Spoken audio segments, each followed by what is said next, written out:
In studio, Garden America is underway, and we are firing in all cylinders this morning. John Bagnasco is back with us. Tiger Palafox. We also have an in studio.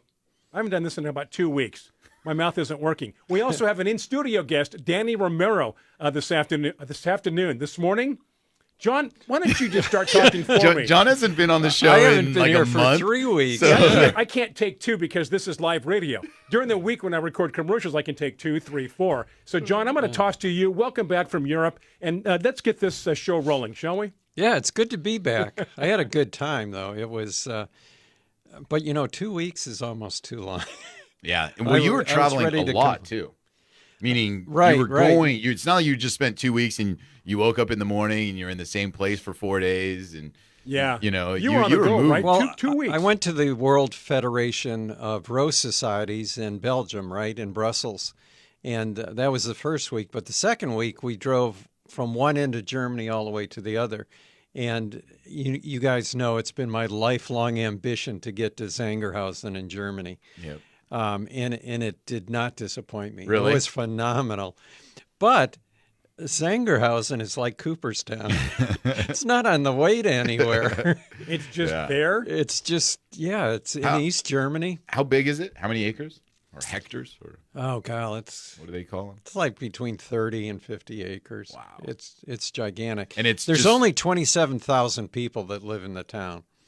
Wow. And it's in the middle of nowhere. So it's difficult to find the help that they need. So you think, maybe the garden's not going to be that great, but it was spectacular. Mm-hmm. I've got pictures I can share with you guys. The hotel we stayed at, I've got to tell you this, there were, we had a group of 3 people, so we needed 3 rooms. That was half the hotel. The hotel had 6 rooms. Wow. It was above the restaurant. Now and you had to pay cash. Oh, wow. Really? No credit card, no credit deposit, cards, no just anything? cash, yeah. Now, But it was for the whole night, it's not a botanical by the hour. garden, or what is it? Zangerhausen is a rose garden, and it is the world's largest rose garden. So it's just a rose garden. It's not like a botanical garden. It's not a botanical garden, but they rose did have nursery. landscapes with borders and other plants that you would see mixed in with the roses. It's not just straight roses. That would be ideal to you. Just straight roses. Look at all these other filler plants. Well, I took 1,000 pictures and probably on my trip, and probably out of the 1,000, 920 were roses. Wow. How many different Get up to the mic there. How many different variations of roses are there out there? Oh, gee. By the way, that's Danny Romero, who's our in-studio guest today. Asking all the hard questions, John. Yeah. I'm curious. I mean, do they look like the roses that There's are probably here in San Diego? 25,000 different roses. Wow. 25 to 30,000 different roses, and almost 10,000 are there. 1,000 or 1 rose per person. For Zangerhausen, yeah. That's crazy. And I told you it's so cold there that they can't grow Hybrides and Floribundas in that climate, so they dig them up every fall and they bare root them and put them in cold storage. Then they bring them out, plant them again in the spring. Wow. Makes sense. But it was fun. No. A lot of work. Welcome back. The only thing that would have made it more fun would have been if you guys were there. Oh, We lived vicariously through the pictures that you sent yeah. us. Yeah, it was neat. We saw a lot of other gardens too as we traveled through. And there's a garden in Dortmund, which is at the western end of Germany, that was, I would say, probably the prettiest garden I've ever seen. Well, thank you for helping to open up the show as I stumbled out of the gate this morning, John. That's what I do. When those things happen, I just toss to somebody else. Hey, we've got a question. Kevin wants to know what kind of currency they're using in Germany. Deutsche Marks. Oh, no, that was 70 years ago. They're using euros. Okay. Yeah. What's the exchange rate now? Is it I don't know. I need you to get right for that mic there. Is it 1-to-1? No, but it's not far off. It used to be that the dollar was worth way less than a euro, but I think right now the dollar's probably $1.10 to 1 euro. Because in the summer it was 1-to-1. Yeah, it was right Before Last we summer, got there, it was a better exchange rate. But still, that's not bad. No? Yeah. No, Yeah. it was good. Well, welcome back. Yeah, Food was welcome good, back. too. Food was good? Yeah. Good food. Nice. Especially if you like sausage. Just A lot of sausage in Germany. Hey, so speaking of food, what a great segue, Tiger. Our Yeah. guest today, Danny Romero. I guess we're going to be talking about food. Danny, what's your background? You know what? Here's a better question. Why are you here? I don't know.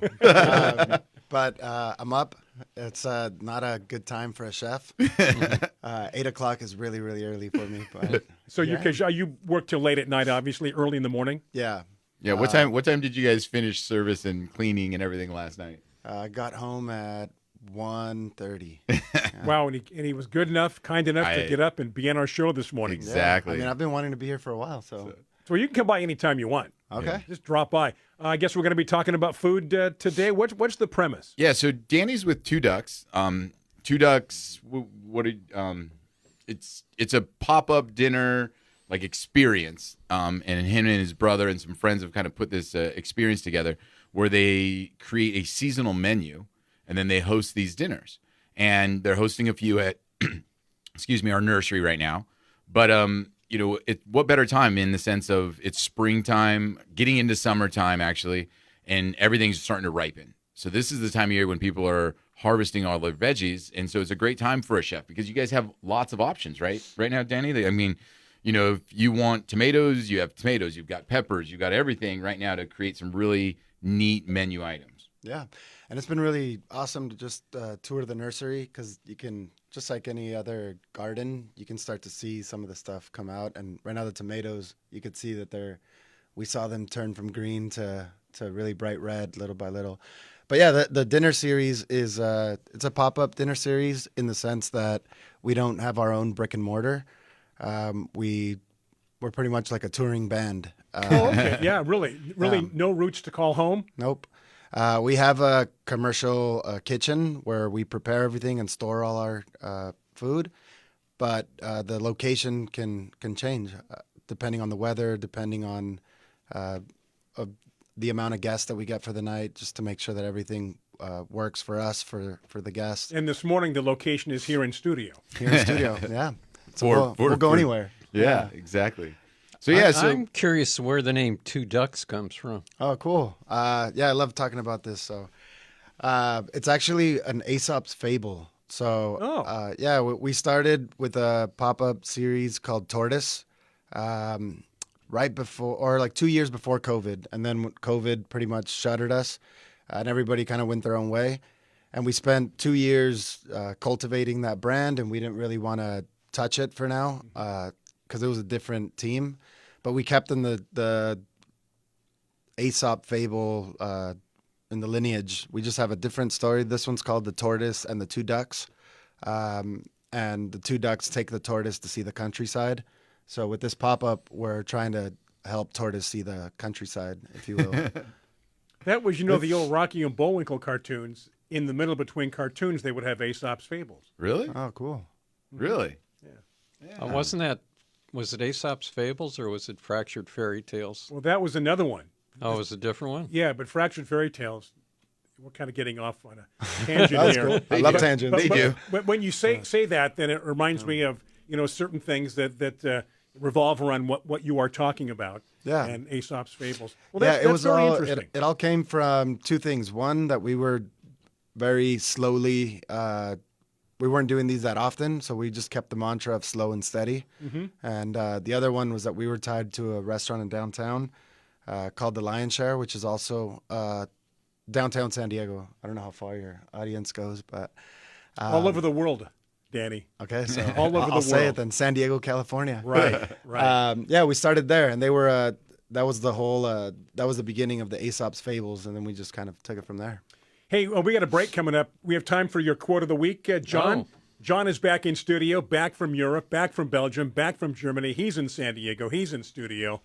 So, John, it's all yours, buddy. The quote was from Ronald Reagan. Yes. And he said, it kind of fits in with 4th of July, but if we ever forget that we're one nation under God, then we'll be one nation gone under. One nation gone under. Yeah. So I want to welcome those on Biz Talk Radio. This is a pre-recorded show from last week. Danny Romero is our guest this morning. If you like food, if you're a foodie, we're going to be talking about food and how it relates to the subject this morning. So we're going to step aside for our Biz Talk Radio friends. Thank you so much to Root Warrior, to Fertilome, and of course Mosquito Dunks, our three main sponsors here on Garden America. So with that in mind, we're going to take a break. Back after these messages. This is Garden America on Biz Talk Radio and Facebook Live. Stay with us.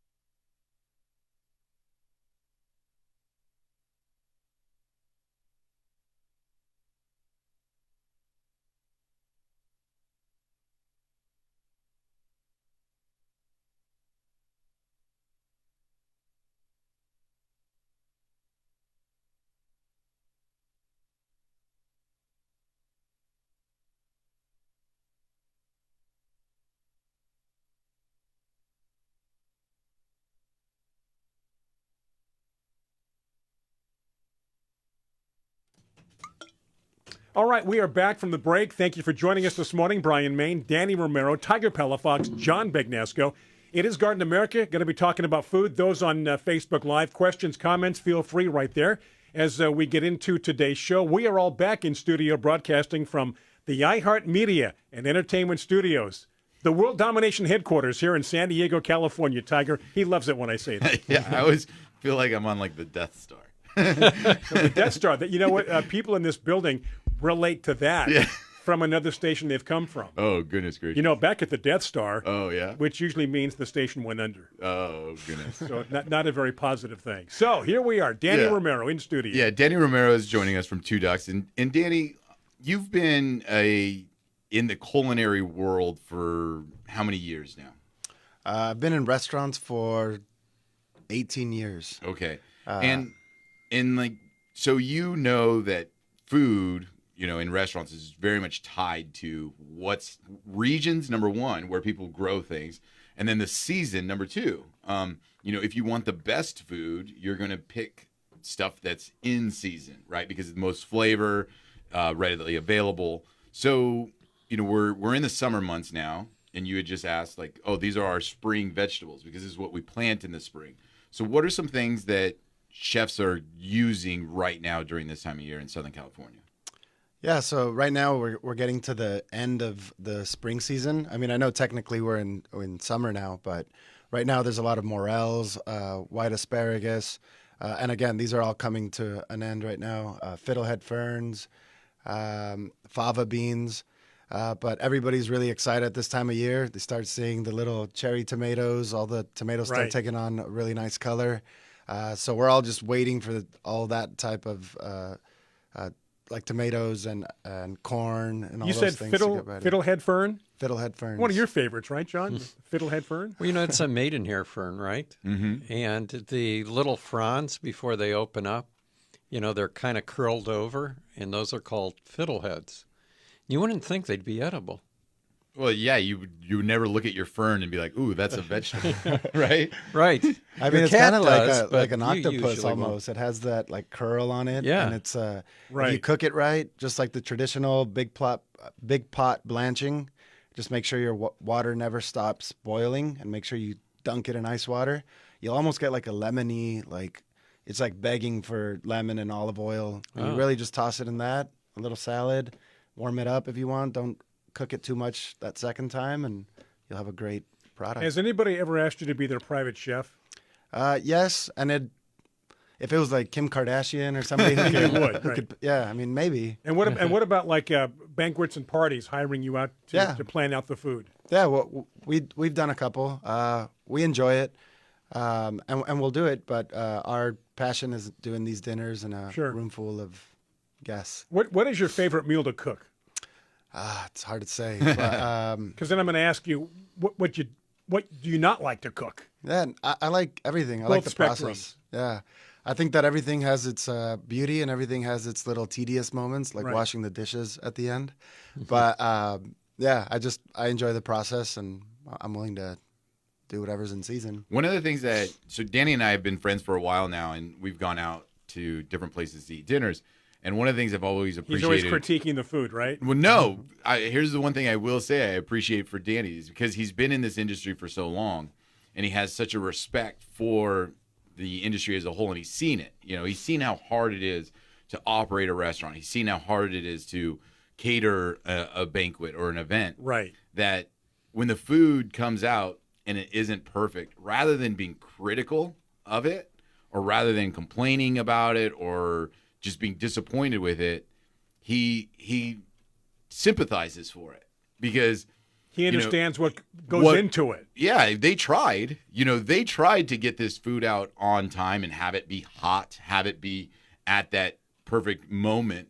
But it's hard sometimes to get that plate out and have it be warm still, or have the when you're serving over 100 people in a restaurant. One time we were out to dinner and there was something. It was some kind of like oil or something. I can't remember. And I don't know if you remember it, Danny. But like he was like, "Oh yeah, it's basically they just let it set at the counter too long because this oil now separated or something." Where if they would have brought it out right away, we would be tasting a completely different plate right now. And I'm like, "See me? Nobody would know that. I didn't know that at all."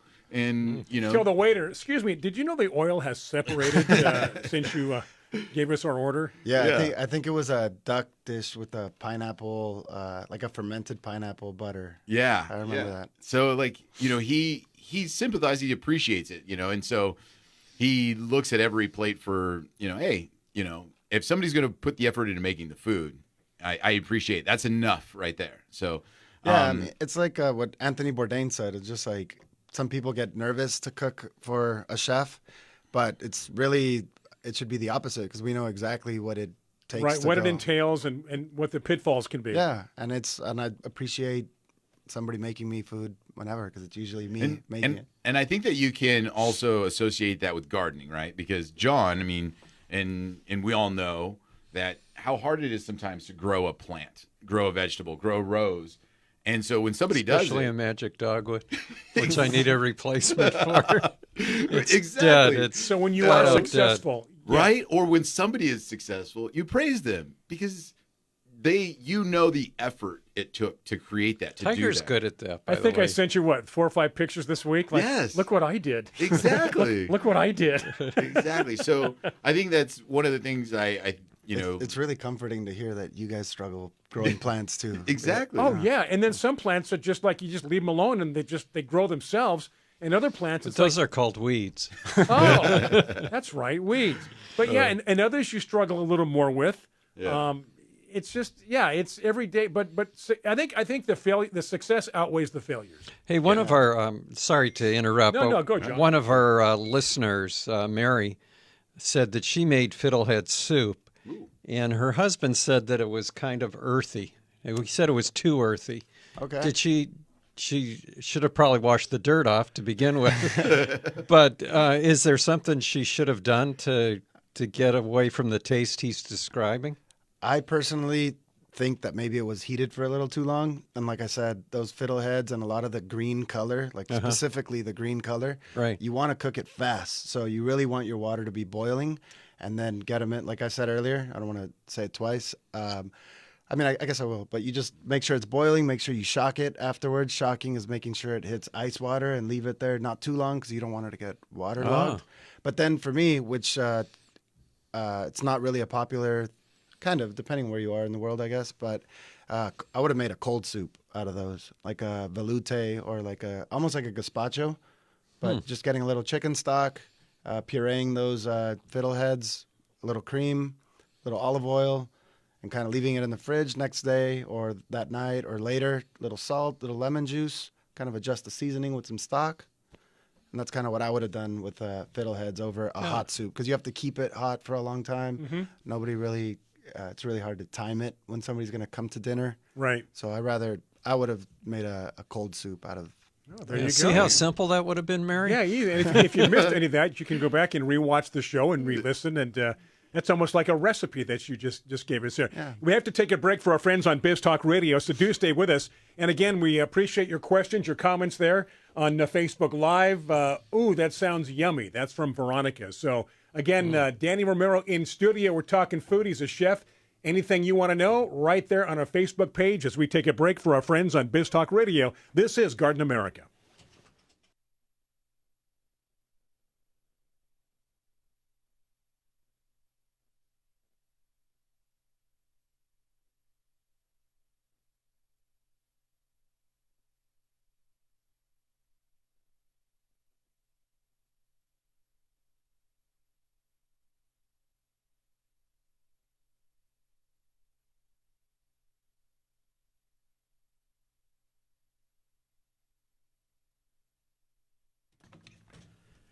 We have returned. It is Garden America.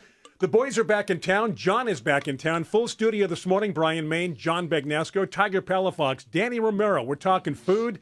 Going to whet your appetite this morning a little bit here as we talk about a lot of things. What is in season? What is out of season? And again, maybe some recipes and a reason why what you cooked may not have turned out the way you wanted it. Exactly.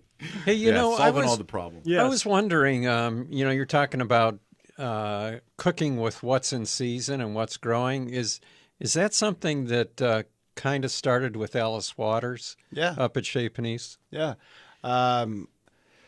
Alice Waters was definitely a pioneer in all of that. I would say Jeremiah Tower is also a big chef that actually worked at Chez Panisse as well. And he kind of started the whole California gastronomy thing and using what's in season in California. People didn't think that California produce, like Californian wines, could stand up to the produce around the world. And he came into he worked at Chez Panisse for a while too. And why would that be? Why that thought process that California wouldn't work? I don't know. I think that some people have to get exposed, or maybe not enough people were exposed to both places, So I think that you have to be exposed to France or wherever it is that has the rap of being the better place, or quote unquote, and then coming here and then tasting that peach that's from California, Right, exactly. and then you say, well, this stands up. And It's like what, French wine, Napa Valley wine? Yeah, it wasn't until the 70s till Napa wine became. Well, I think that too. The other thing that you have to remember, Brian, is California gets the label that there's a 12-month growing season, right? So let's talk about roses real quick. The reason why maybe roses are not known in California is because they don't have that rest period that maybe some of the other areas that are more ideal for growing roses. So when the rose comes out, the flower comes out, it's bigger, brighter, just a better produced rose flower, okay? Same thing can go for our vegetables and fruits. I mean, we can't grow spinach like they do in parts of Oregon and Washington because we don't have that long, cool period. Right. But the one thing I think that's changing now is varietals. So there's a lot of varietals, whether it's stone fruits, citrus, vegetables, that they have grown now for our climate. So now we're getting these very good, flavorful fruits and veggies from plants that are more accustomed. Because we were, for instance, New Jersey, known as the Garden State, a lot of vegetables for the East Coast come out of there. And it's because they have a great season for it. It's not a 12-month season, but they do have a great season for it, where I think California got the bad rap of just mass producing stuff. And we got a bland red tomato. Right. Yeah, we can have it Like anytime. a cookie cutter template. Yeah, but it was a basic flavored tomato. It wasn't very flavorful. So, I think that's one thing that's changed, Danny, is that, like you're saying, like the varietals here, we have uniqueness now and some different things that we're growing here that allow us to just change the look of what we are here in California. So I think it was Mary Moore that had the question about the fiddlehead? Right. Did you see her comment, John? Should I read it? Yeah, I don't have it here. She'll do it next time. Yeah. Yeah, it says, I'll try your recommendations next time I make fiddlehead soup. Recipe called for sauteed onions, potatoes, chicken stock, simmered for 1 hour, then pulsed it in the Cuisinart when it was cool. Then lastly, fresh cream added. To tell you the truth, and now it says see more. Yeah, I mean, I think that recipe could work. I would just do the fiddleheads in a quick blanch and then add it to the Cuisinart cold. There you go. And then maybe finish it with a little creme fraiche or sour cream too. Perfect. Creme fraiche even sounds good, doesn't it? So Danny, you brought some stuff in for us though. Yeah. What did you bring in studio here? What kind of food? So here we have it's a tartare that we have at our pop-up right now. Tartar sauce? I mean, it's kind of fish and spelled chips. similar, but Yeah. no. Yeah, I mean, it's just diced up. It's actually clam from Mexico. It's called a gooey duck. It's we turned it into a little tartare, just like you would season it with like any American steakhouse tartare. But we added some Osetra caviar to it, and we finish it at the pop-up with a classic French béarnaise on top that we pour during the dinner. We add a little bit of peas to it and a red pepper marmalade. So how often do you like to ad lib? Because I know myself, being a very amateur chef in the kitchen myself, I like to experiment. I'm going to toss that in there. I know the recipe says that. Let's put that in instead, you know. Not to ruin it, but how often do you like to go, I'm going to add my own Danny Romero touch to this? I mean, probably all the time, I mean, right? at home all the time. And my wife she has to suffer through those dishes with me for the most Here, part. taste this. What do you think of this, honey, right? She's like, oh, it's all right. So I get humbled. My kid will throw the plate off his table, and I'll just get humbled. But at the restaurant, during services and stuff like that, they're recipes and techniques that we've been kind of hammering away for a while, Right. and we won't put them on until they're ready.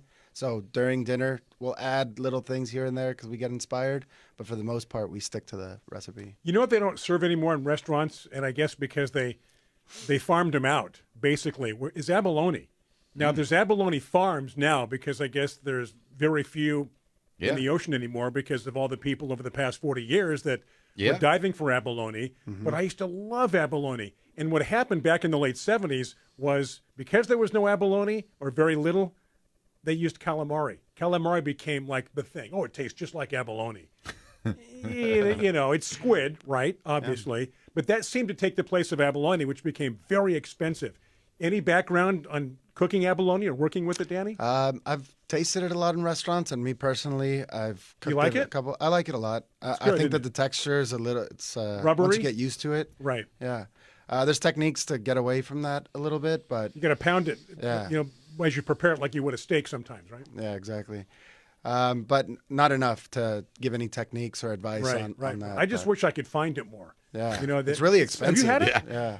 Yeah. It's Like good. you said, in Mexico, that was a big thing, right? You go down to Rosarito, you go down to Ensenada, they don't Right. always have abalone, but like you're saying, you can't find it. No, so they've created abalone farms. Yeah, and when you find it now, it's just too expensive Yeah. for Right. you to be reasonable with what you have to I guess the charge for term it. is they fished it dry, or you know, Yeah. it's just because people used to die for it all the time, Yeah. up and down the coast, and it was plentiful, and not anymore.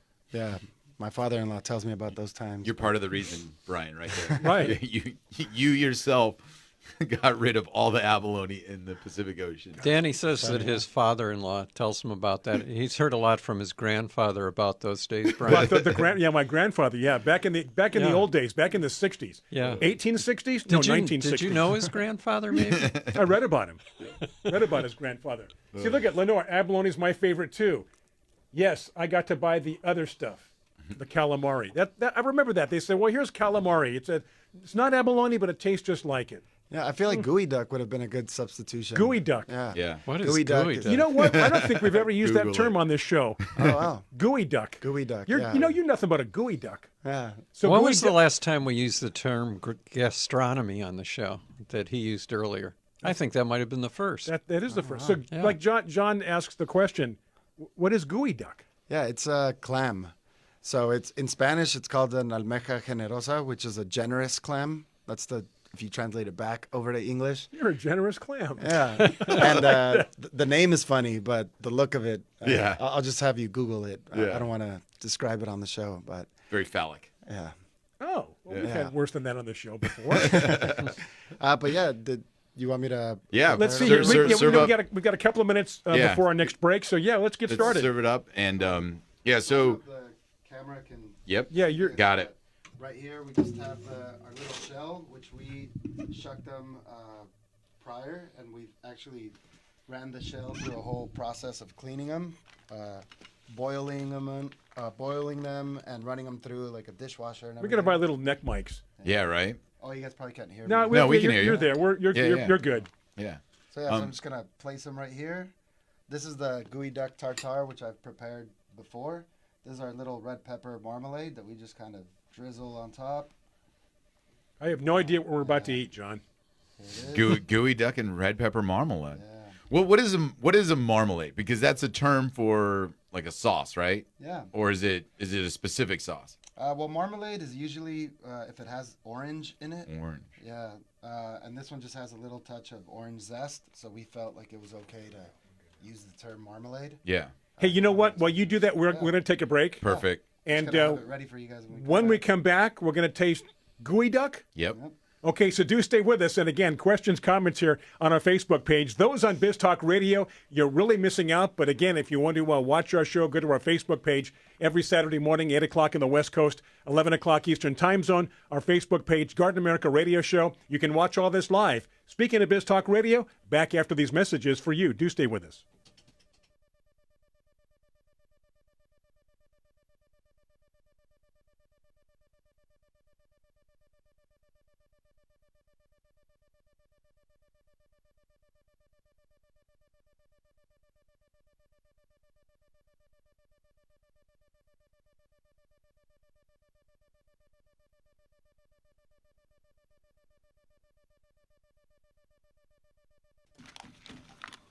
Okay, we are back from the break. I think we've adjusted Danny's mic, so those of you on Facebook Live, Biz Talk Radio, can better hear Danny as he explains gooey duck, which we're about to taste this morning. Sample here Sounds on like Garden a America. cartoon character. Gooey duck. Yeah, doesn't it?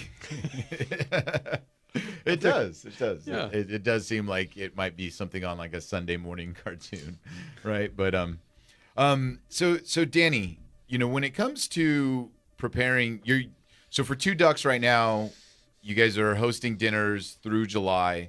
Are you guys about to change your menu, or is this the dinner that you're having now? Is it going to carry you guys through July? When do you switch menus based on your season? Yeah, so right now the menu that we have is still the spring menu, just because, like I was saying earlier, the morels are still abundant. The peas are still really green. The fiddlehead ferns are still growing. We have one more dinner that we're going to carry this menu, and then the week after that, so early July, we'll be in the summer menu. Okay. Yeah.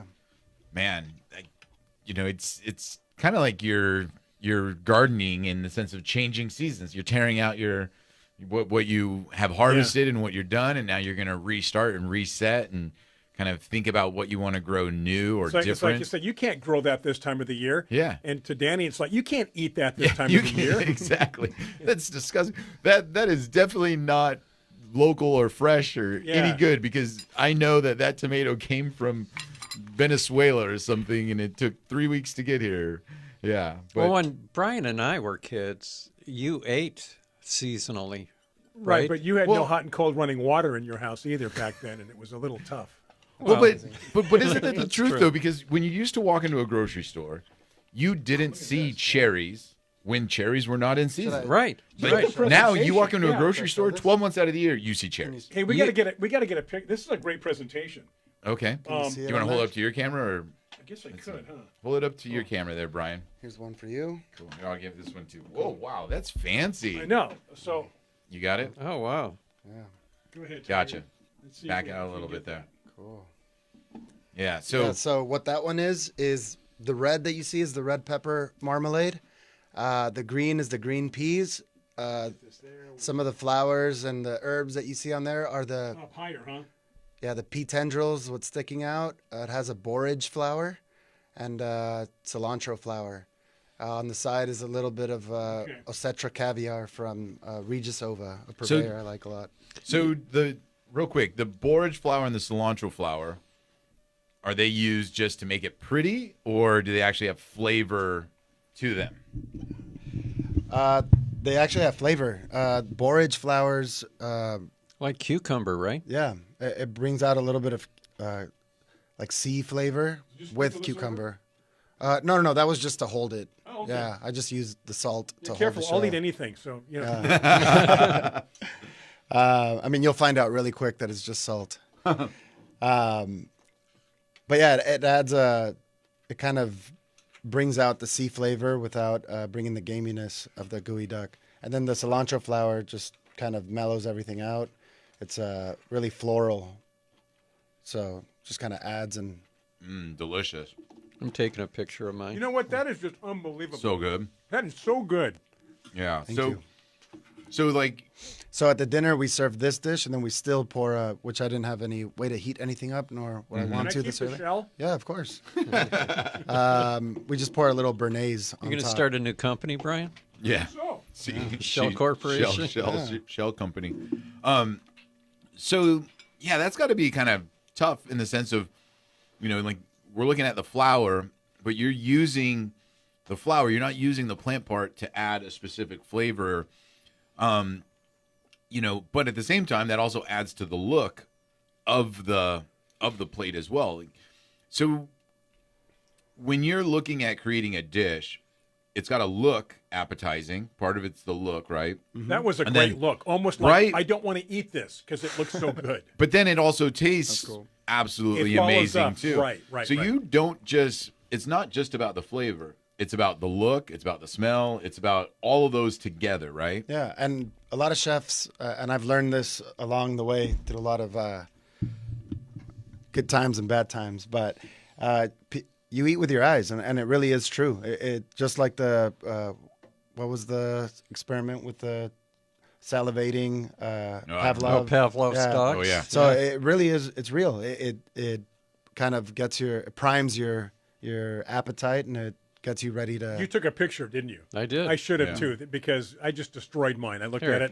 And, I haven't eaten mine yet, so if you want a picture. yeah, here. I'll take a picture of that. It's really good, John. Yeah. Yeah. So that's the reason you want everything to be cohesive. So you don't want to put anything in there that isn't going to go well or tell the story of the dish. Yeah. But yeah, I mean, you also want to make it look good because you want to make sure that when people look at it, they want to eat it. And how many courses are in your dinner? So we go depending on what we source, depending on like if we get truffles or so that all the luxury ingredients, if they're in season, will kind of make the dishes a little heartier, but less courses. But we go from 8 to 10. We'll even go to 11 or 12 if we need to, if the courses are really light. Uh-huh. So it's not a set amount of courses. It's more about getting that complete dinner in. And is that something like is there a natural sequence for a chef? As an example, like I think most people when they go to dinner, they think like a salad, an appetizer, a main course, and a dessert. Is there Which is also very lovely to eat that way. is that a normal sequence, or is it like actually different and Well- we should be thinking differently? No, I mean, I think anybody can do whatever they want, but for us, it's really just what feels natural. Like sometimes we'll plan a menu and we'll taste the dishes and we'll say, this dish goes here, and then in the moment we'll kind of flop them, even though the ideas were to go Would you this way. consider this an hors d'oeuvre? We consider this pre-meal? to be the béarnaise sauce makes it pretty rich, so it's actually like a course in the middle. Oh, okay. Well, I was going to say, because just, as I ate it and finished, it's like I'm prepped for something else now. I Yeah. want more food. Yeah, and there's still plenty more that come after that and plenty that come before that. Okay. So how many course dinner are we talking about here? Yeah. No, but I mean, repeat. Yeah, I mean, it's usually about... Repeat now that he's listening. Yeah, it's okay. He was too busy eating. No, It's amazing. there's Yeah, people I'll that take that as a join. There's compliment. people that join the show on and off all Within the time, last 30 seconds. Yeah, it's about... I'll Maybe just we say it's an lost average 2 of people, but we gained 2 more. There you go. about 8 courses. 8 courses. Yeah, we do 8 to 10, just depending on the 10 strength now. of the See, meal. went from 8 to 10. Well, no, he Good was thing I saying asked that question. depending on how Right. the plates lay out, you Right. can have 8, you can have 11, you can have 15 if they're a bunch of little ones that are just very lightweight. And then the thing you guys do as well is you pair them with a wine. Yeah. So not only are you thinking We about... got to take a break. I'm so sorry. Okay. I All get right. so When we get wrapped back. up. I got to keep Yeah. us on time. We're going to take a break. We've got news coming up on Biz Talk Radio. Back for the second hour, 6 minutes after. Do stay with us. Our in-studio guest, chef extraordinaire Danny Romero. I'm Brian Main, Tiger Palafox, John Bagnasco. Thank you for tuning in and joining Garden America. We're back after these messages and news coming up on Biz Talk Radio.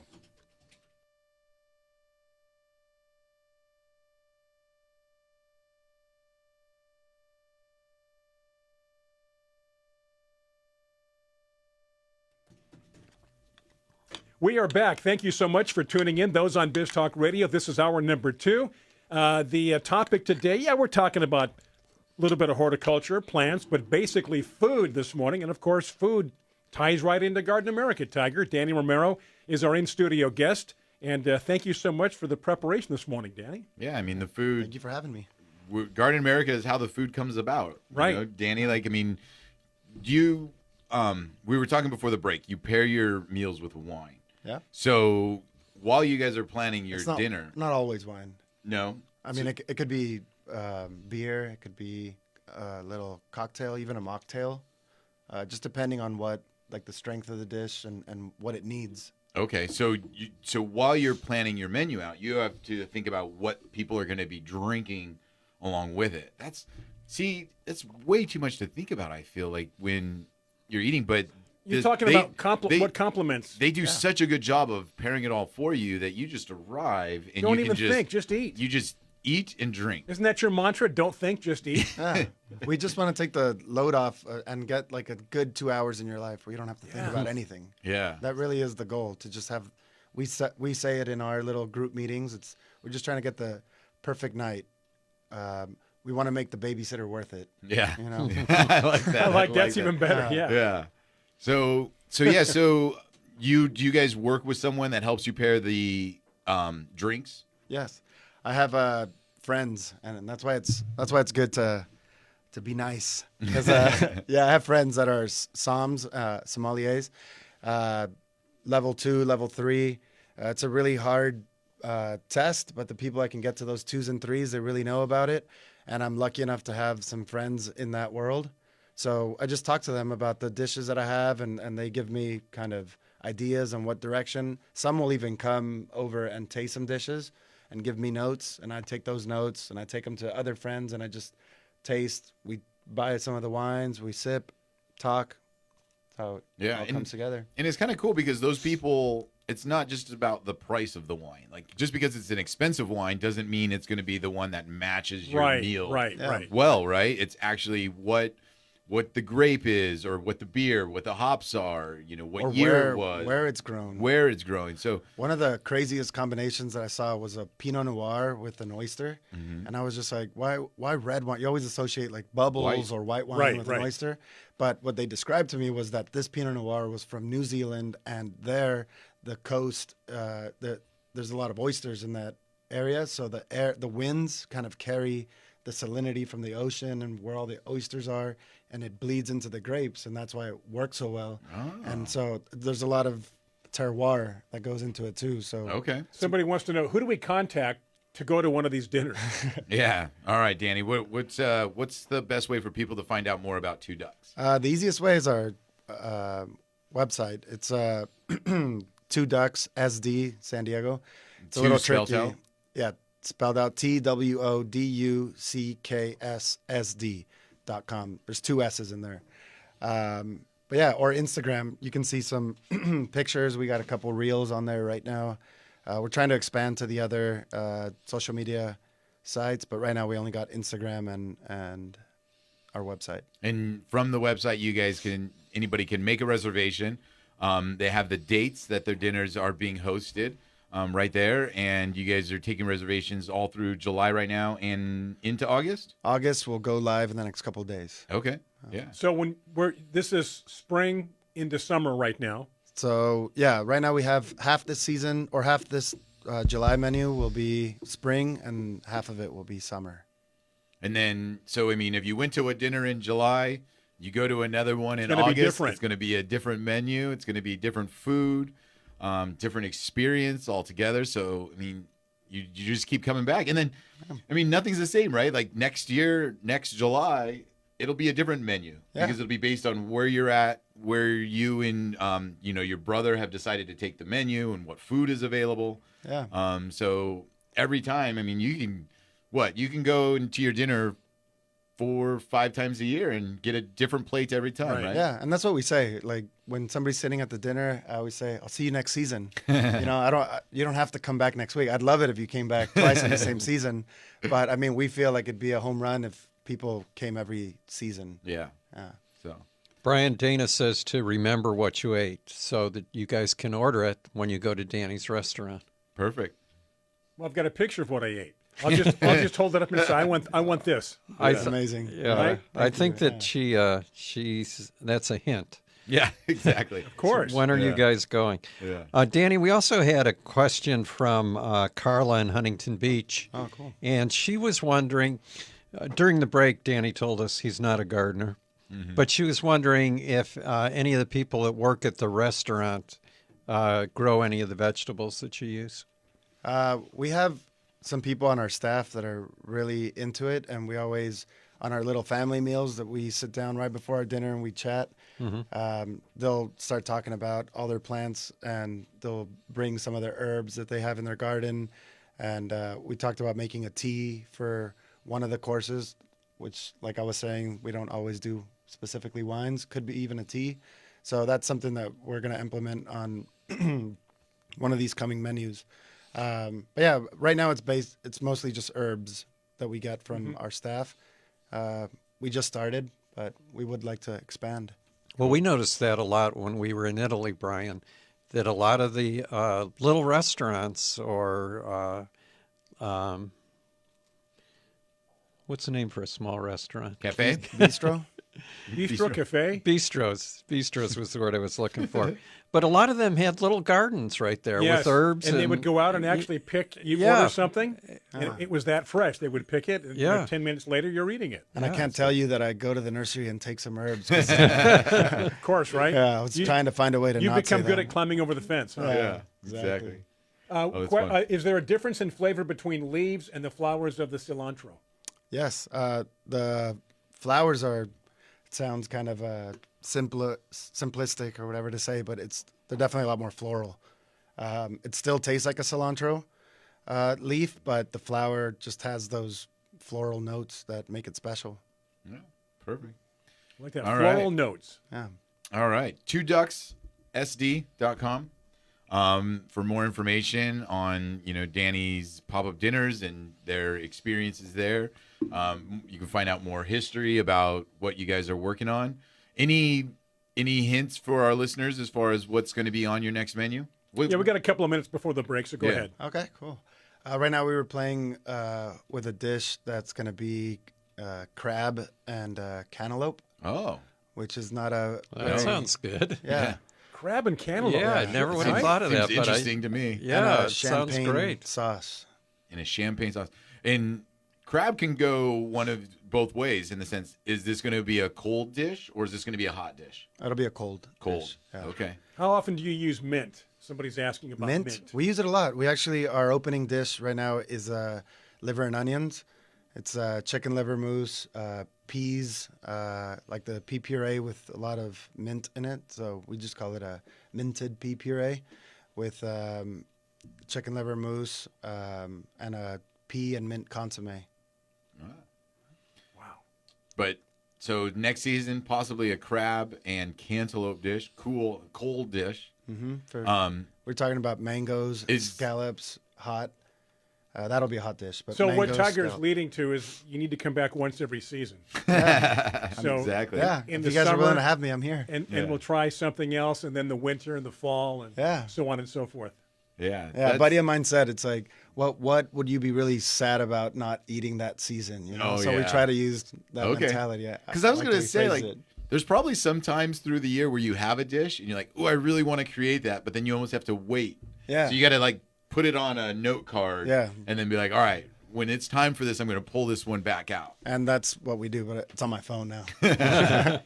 Yeah, a lot easier to control. Yeah, it's like, oh, I really want to use that salsify. Wait, yeah, not yet. Okay, I guess that's going to do it. We're going to take a break. Danny Romero, thank you so much. We're getting Thank a you, lot of guys. good feedback from your appearance here. More and more people joining the show on Facebook, and yeah, let's have him back, Tiger. All right. Come on, he can become a regular. Sounds We good. call Love a it. regular guest. Yeah. Next time we'll do it on location. And we At the can nursery? and we could have the Danny's We could do during that. one of Danny's restaurant. And maybe invite some people to watch the show. Yeah. Set up perfect. some chairs. Yeah, it'd be amazing. We could do that. Okay, with that All in right. mind, we're going to take a break for our friends on Biz Talk Radio. The rest of you on Facebook Live. We'll be right back, so do stay with us. Thank you, Danny. Brian Main, John Begnasker, Tiger Palafox. This is Garden America taking a break. Back after these messages.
All right, we are back after that break, a little bit longer for those on Facebook Live, those on Biz Talk Radio.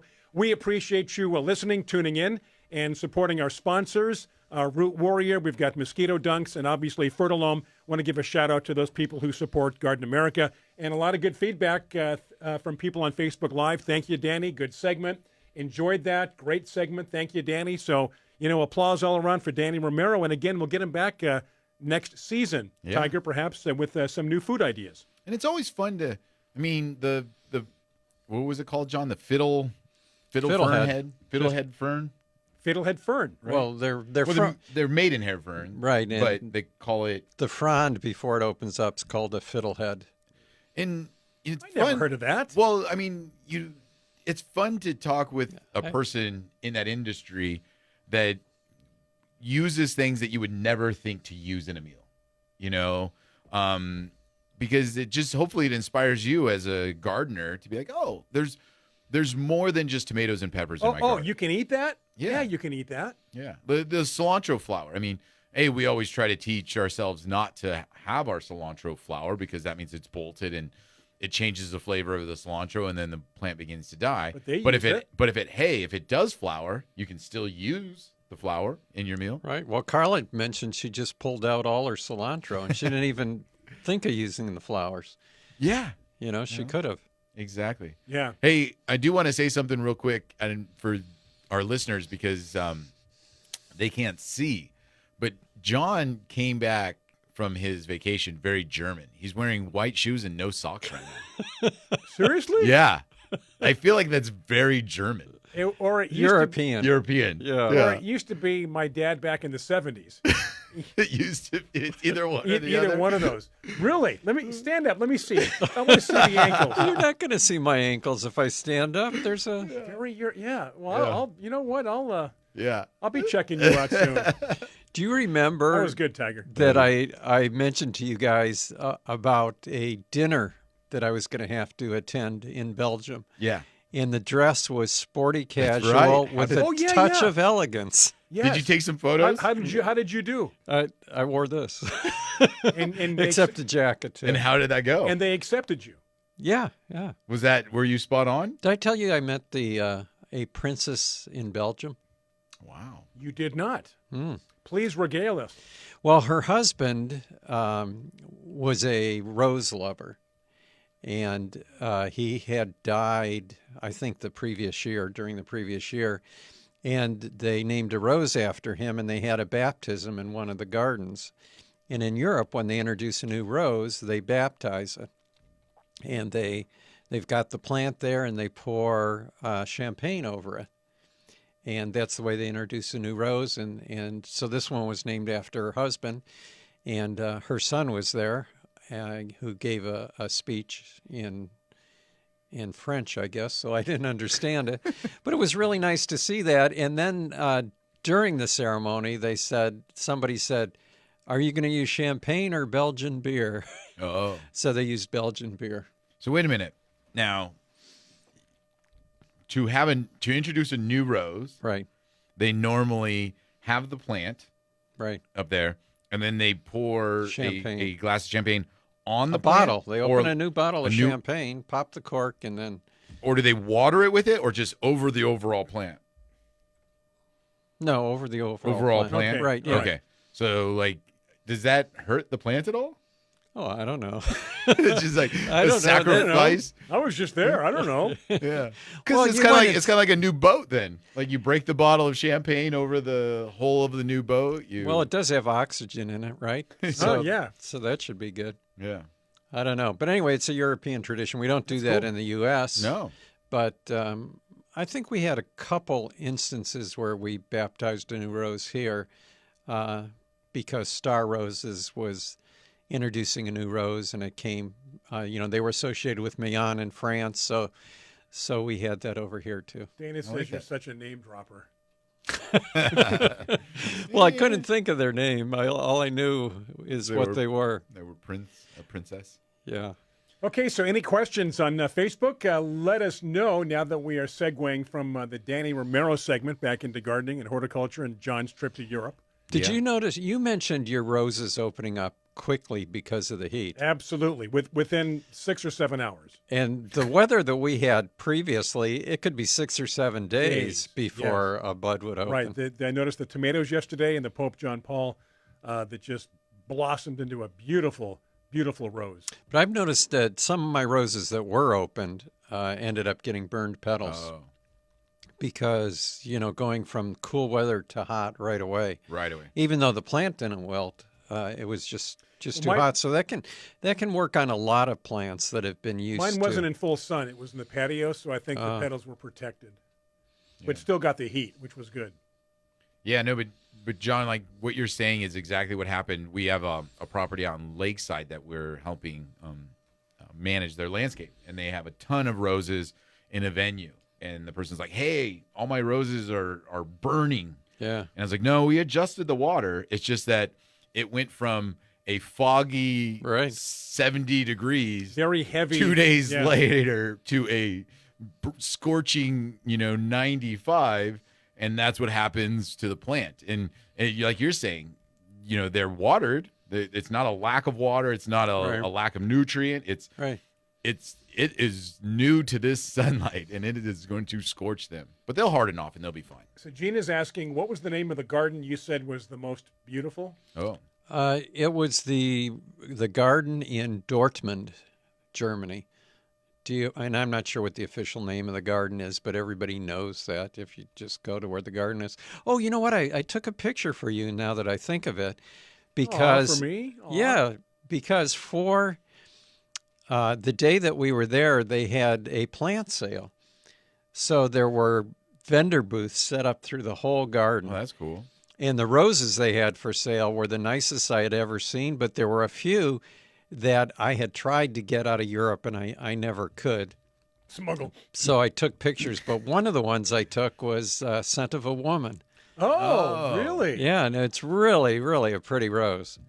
So Do they have the name in English there, or do they have it in, where were you? No, they're- German?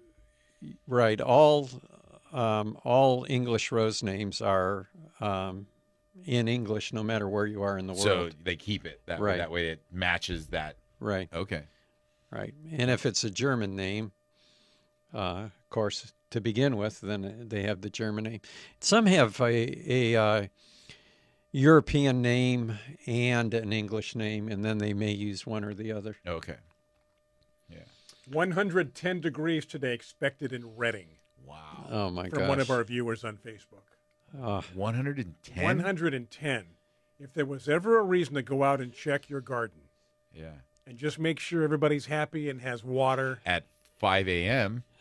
Yeah, right? When not it's at 90. noon. Yeah, not at noon. Well, you know, my son Jesse is in, I think it's 2 weeks.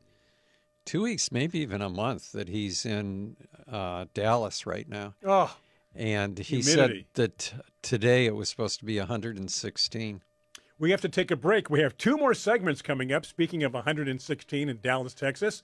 Brian Main, John Bagnasco, Tiger Palafox, those on Facebook Live, those on Biz Talk Radio. We are coming back as we take a break for Biz Talk Radio here on Garden America.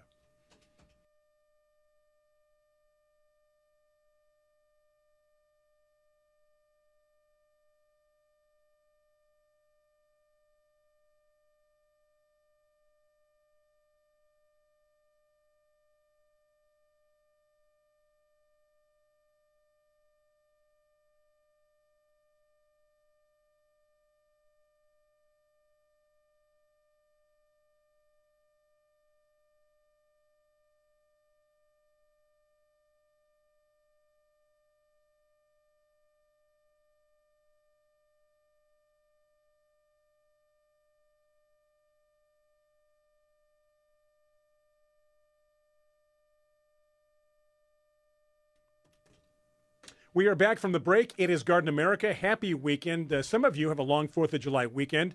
I'm one of those people. Don't have to be back to work until Wednesday. How about that? Almost a week off. Must be nice. If that What? is you, Must be then nice. congratulations. Tiger's going to work, though. You know, plants Yeah, don't work. stop growing. I got work today. I got work on There's no Monday. vacation. Got work on Tuesday. How long have you been back, John?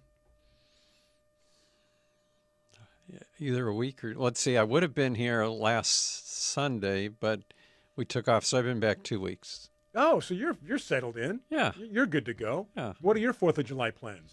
Are you having us over for barbecue? Not this year. Not this Is year. that next year? Am I year off? No, it was last year, and you Oh, missed it.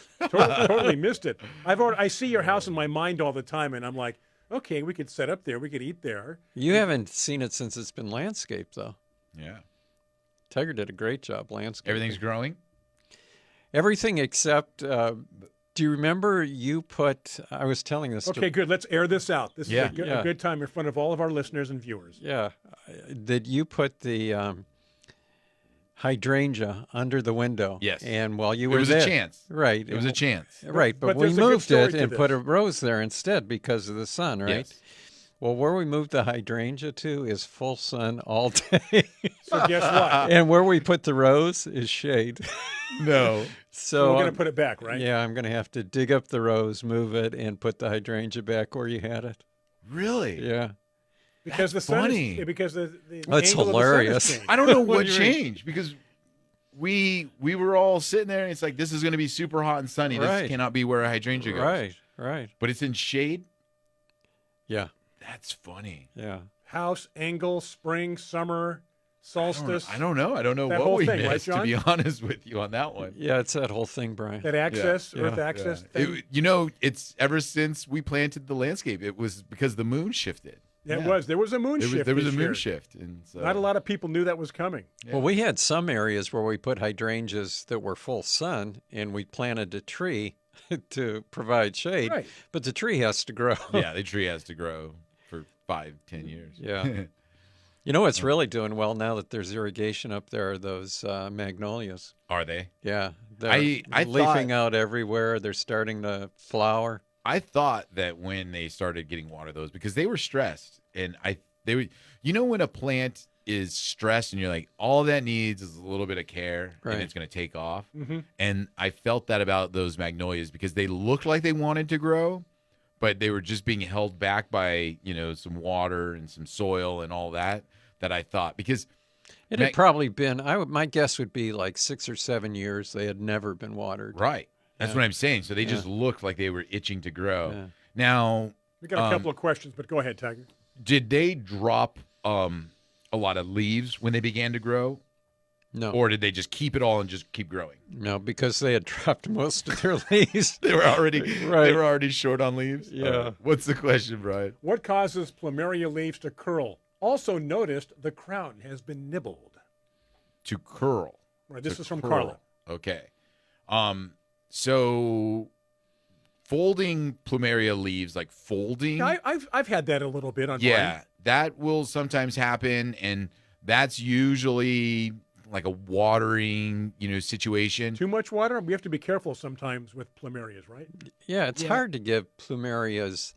It's hard to let them go too dry. Right. Yeah. Because they like it on the dry side. Right. I mean, they're native to the ones we grow are native to Mexico, To Mexico. right? To Baja, Yeah, and like you're saying, to some degree, they're succulent. So right? and And there are evergreen tropical plumeria that like more water, but most of the ones we have that go deciduous prefer it on the dry side.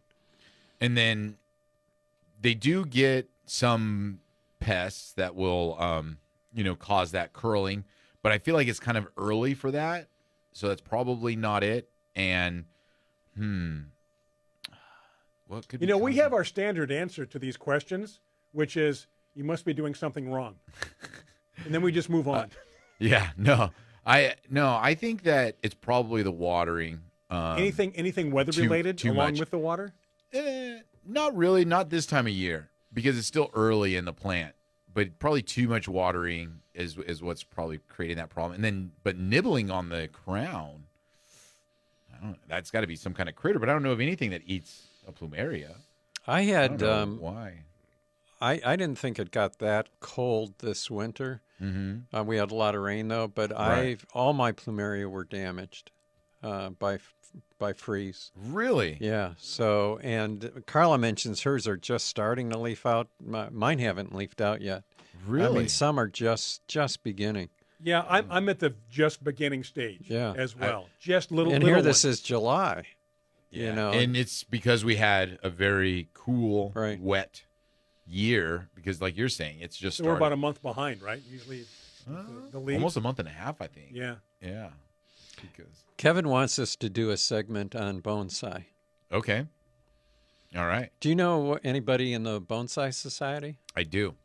Yes. So we that, can- that might be another in studio thing. Yeah. because, I think I Absolutely. feel like that would have to be. yeah. There's a lot of visuals when it comes You to refer bonsai. to bonsai as shrinkage, right, John? It is shrinkage. There's some things you don't bonsai, though. I've never seen bonsai eucalyptus. I was thinking the same thing when he said that. I was going to jump in with eucalyptus. But it's Would be funny cool to because see, though. it's funny that you say that because what is also a very common bonsai that you would think is not very common, but it actually is The redwood, exactly yeah. Right. right. Yeah. Right. Like we're talking the largest trees on Earth, and they're like, I'm gonna make that small. I'm going to make it 10 inches. Exactly. That's but it's funny that could happen, but then like you say, like a eucalyptus can't happen. There's just nothing holding that back. Yeah, How about a nothing little- that grows 20 feet a year can be from a bonsai. But there are things that, like you mentioned, Tiger, like probably one of the most spectacular flowering bonsais I've ever seen is wisteria. Oh yeah, and And you would it never grows like think- seaweed. Yeah, you would never think you could do that. Bonsai kelp's another thing you can't do, Brian. When is the ideal time to separate cannas? Would you wait till after the bloom time or any time? Oh. Well, you should probably separate cannas in the late winter, Yeah. just before they begin their growth. Yep. Yeah. And depending on where you live, You don't want to do it in the fall because in the fall they're going kind of dormant, right? and that's the hard thing. I was going to say, depending on where you live, the problem is like you're looking at the plant, you're like, when do I do it? Because they're flowering, but they look good.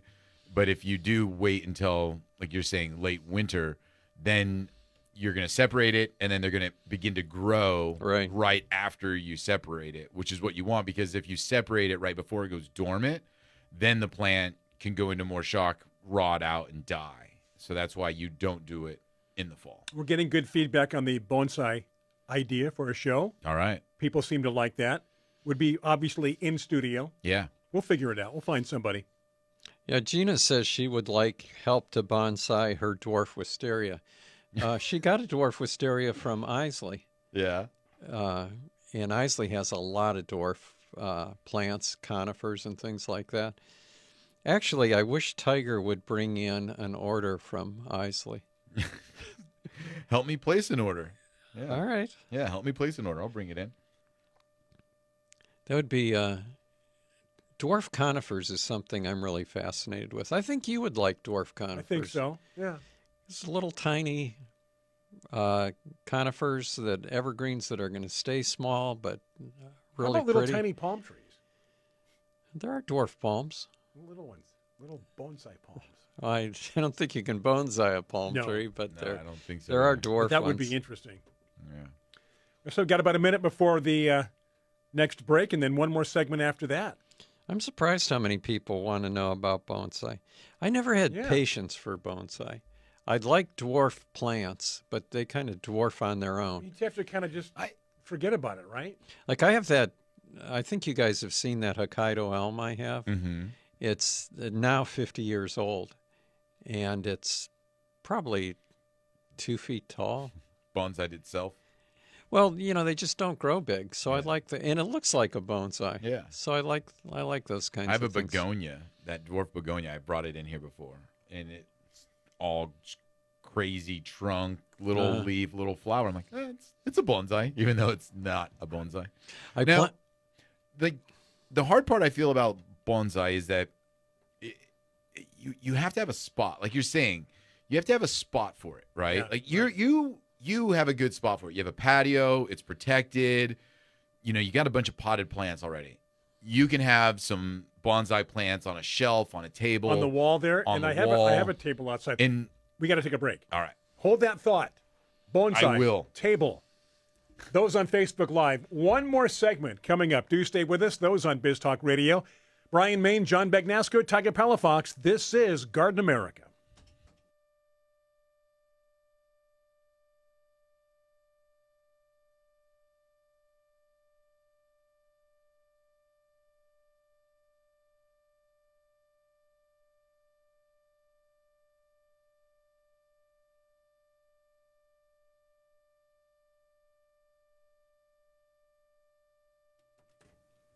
All right, we've made it.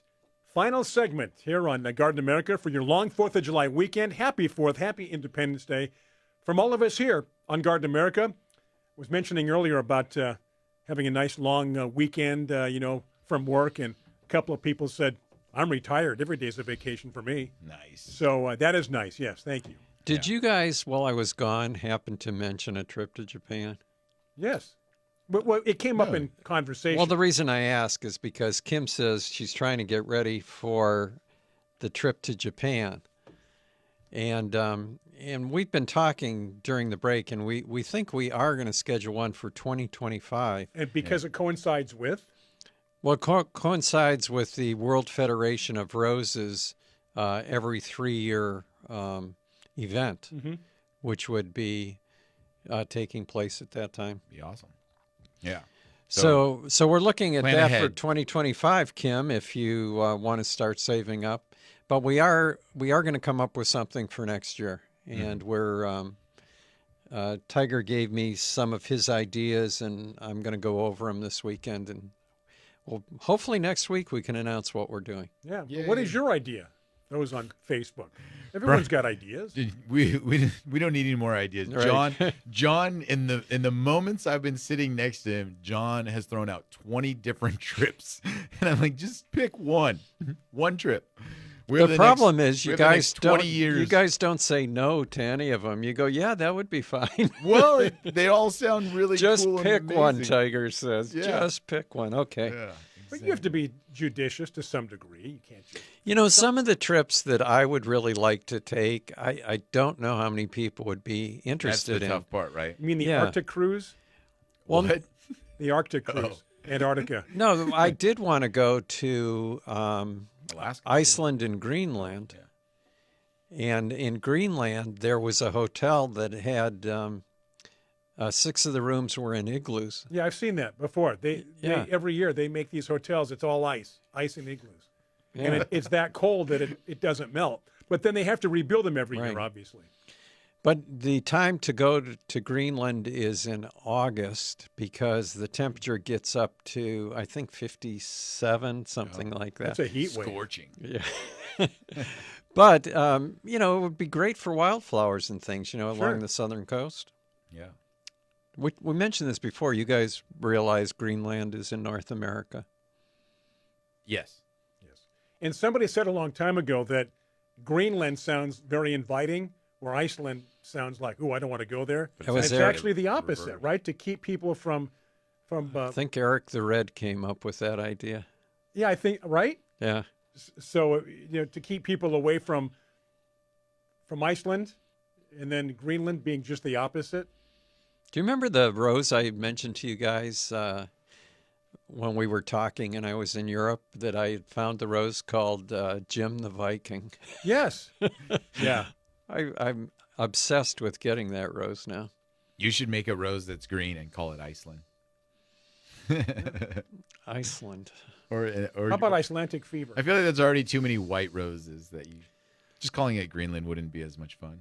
I have, by the way, first time I think I'm telling you guys is I think I have a new rose that is coming out that we may be running. I think I'm going to work with Heirloom Roses on it. They want an exclusive on it, and they might have a contest to name that rose. Ooh. You're looking at me. Yeah. Yeah. You got a lot of if you ideas, win. Brian. Now, I need to know what the rose looks like, the color, the origin. This rose I planted from feelings. a 1 gallon after, the seeds came up. I planted this in my garden about this time last year from a 1 gallon plant. And right now it's about 4 foot tall by 4 foot wide. And 2 weeks ago, you couldn't even see a leaf on the plant because it was solid blooms. Just a mass of white flowers. Polyantha. White, huh? Yeah. So very fast. Actually, right? it's a real soft pink. You can And name you- it Greenland. You can't use thigh of an aroused nymph because that name has already been taken. Would you say that again a bit slower? Thigh of an aroused nymph is taken. Right. And There do you goes know that who, idea? the one who first told me about that was Julie Newmar. We were sitting on a bus, and she was fascinated by that rose. Of course, she would like that name. But the rose came out during Victorian times, and it was from France. And the name is in French, but the translation is thigh of an aroused nymph. And when that came to the U.S. With Victorian values and things, we can't call it that. So they called it Great Maiden's Blush. Great Maiden's Blush. Yeah. So Maiden's Blush instead of thigh of an aroused nymph. But rose is still around today. There you go. I was surprised also while I was in Germany about all the climbing sports of roses. A lot of roses that you know as a bush, they have a climbing sport of. Oh, really? And roses, I had never, ever thought of having climbing sports. And overall, I was just shocked by the number of climbing roses. Yeah. A garden that would be, beds of 100 climbers, just all on a pillar. Well, they have to over there. They had to treat floribundas and hybrid teas like annuals. Yeah, but you would think that climbers would be even more tender, wouldn't you? I don't know. I kind of feel climbers in my eyes are more aggressive growing plants. So, well, a lot of the areas in the northern parts of the U.S., Michigan, places like that, they couldn't grow climbers because it's just too cold. Yeah. Hey, that's going to do it, guys. Awesome. Well, I had a lot. Daniel, about Danny's website, did he miss it? 2ducksSD.com.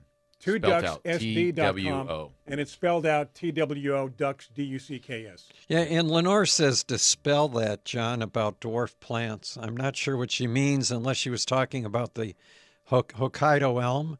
And Hokkaido is one of the islands in Japan. So just look that up. Thank you for joining us. Those on Biz Talk Radio, we don't see you, we don't hear from you, but we know you're listening. We want to thank you for that. And, of course, our Facebook friends, your dedication, we really appreciate it. So thank you. Enjoy the rest of your 4th of July weekend. Be safe. We'll be back again in studio next week right here. I'm Brian Main. Want to thank our guest, Danny Romero, Tiger Palafox, John Bagnasco. We'll see you again next week. Have a safe one, a safe week, and back here in studio next week on Garden America. Take care.